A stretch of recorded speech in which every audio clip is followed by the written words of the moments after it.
As you wish, Master.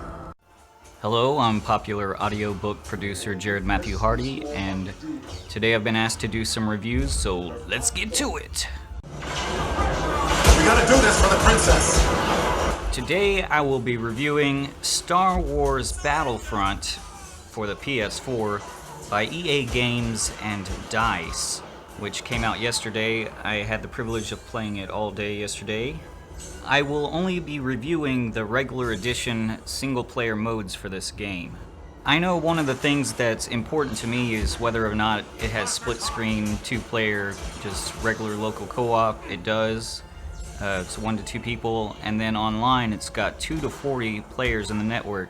I think that they really focused on the multiplayer probably in this game, but I have a few things to say about all of that. Okay, so I don't know if you've ever played Star Wars Battlefront 1 and 2 on the original Xbox, but those are some of the best games of all time. So if you haven't played the originals, you probably don't know what DICE has done here with the franchise. DICE really put me in a state of shock and discontent for the first few hours of gameplay. I can only assume that the concept for this game is a result of focusing for the purpose of online multiplayer, which I'm all for. I love playing Call of Duty online and just running around the map killing people, but that's not what Battlefront, is supposed to be. Die together. Your insolence will cost you dearly. I don't even know if DICE has even ever played the original Battlefronts before, but here's what it should be. Large conquest maps with bases that you take over. At each base, you should be able to change personas and weapon sets, and there should be a large variety of badass Star Wars vehicles and turrets that you can control on all of the maps. Now, I'll tell you what everyone was really hoping for when this game came out. The ability to mix 2 of the maps at once, having the ground battle and taking over that, and being able to fly off into space and having the space battle at the same time and just conquering all of that at once. Is that what they did here? Not even close. Close enough! What they did here was design 4 average-sized maps for 2 to 40 people. Of course, I assume you'll have to purchase all of the other maps from downloadable content because $60, that can only buy so much for you. Is that the best you can do? I'll pay you back with interest.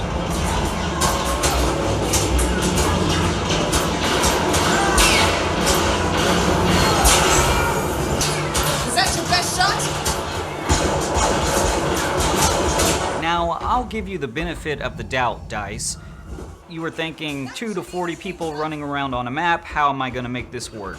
And whoever designed your game, unfailingly, the answer was, I love Call of Duty dog tags where I shoot everyone, take their dog tags, and pick up all the dog tags of my fallen comrades. Because that is basically all this game is.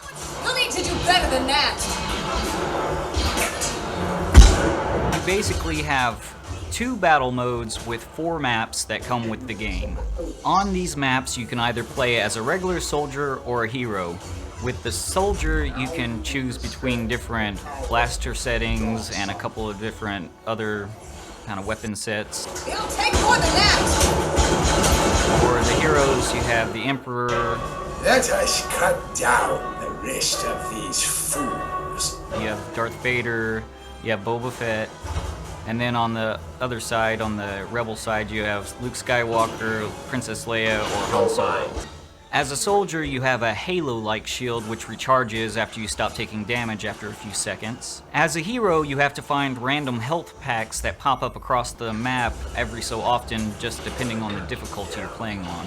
At first glance, the AI on your side seems completely worthless, but I was able to use them effectively with the right strategy. Still, they refuse to pick up any dog tags whatsoever, which is really frustrating because you have to run around picking up everything the whole time. So if you're a hero on single player mode, the whole time you're killing everyone, picking up their dog tags, picking up your own guy's dog tags, finding health, and trying not to die. And as a hero on the hard to master setting, if you die more than twice, you pretty much gave up the game because you give up so many points regardless of if they pick them up or not, they just pick them up automatically. So another thing about the AI, on your team, there's 2 guys following you around the whole time, sometimes 5, but mostly 2 guys, and they try to keep up with you wherever you go and end up dying.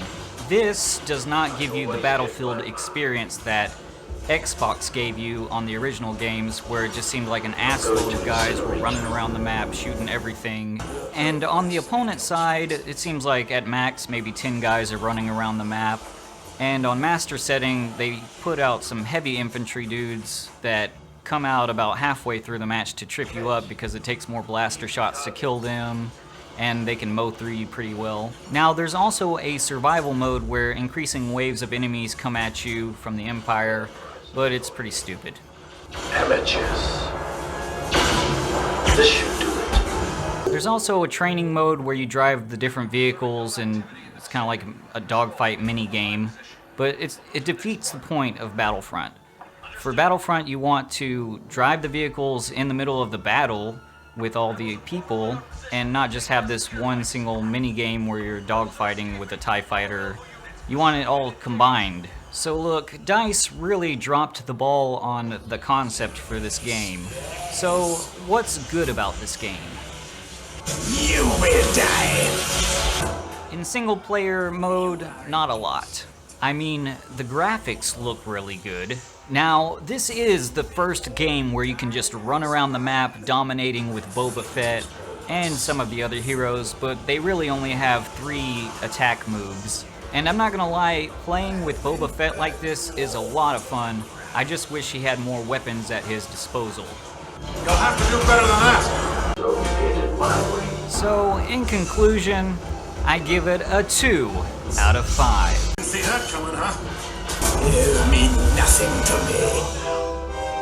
You will probably have a much more rewarding experience playing Call of Duty Black Ops 3. Don't get me wrong, there's probably a lot of fun to be had here on the online multiplayer, but on single player mode you can only have so much fun running around 4 maps picking up dog tags. The most dominating force on the game is Princess Leia, with the ability to produce a shield, her own health packs, and supercharge her blaster rifle. She's basically invincible. I had no problem conquering each map on Master with her character, a feat that was virtually impossible with everyone else. Boba Fett is the most fun to play with his ability to fly around the map like Superman and drop down on unsuspecting victims. If you plan on playing online and downloading more maps, there's a lot of fun to be had here. Otherwise, for single player mode, it's pretty tedious. And with the ability to play as 6 different heroes, I really never gravitate toward playing as a regular trooper.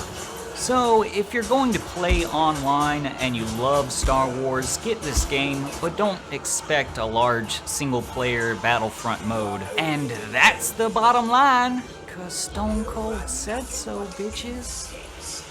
I have foreseen all of this. The things I do for that princess.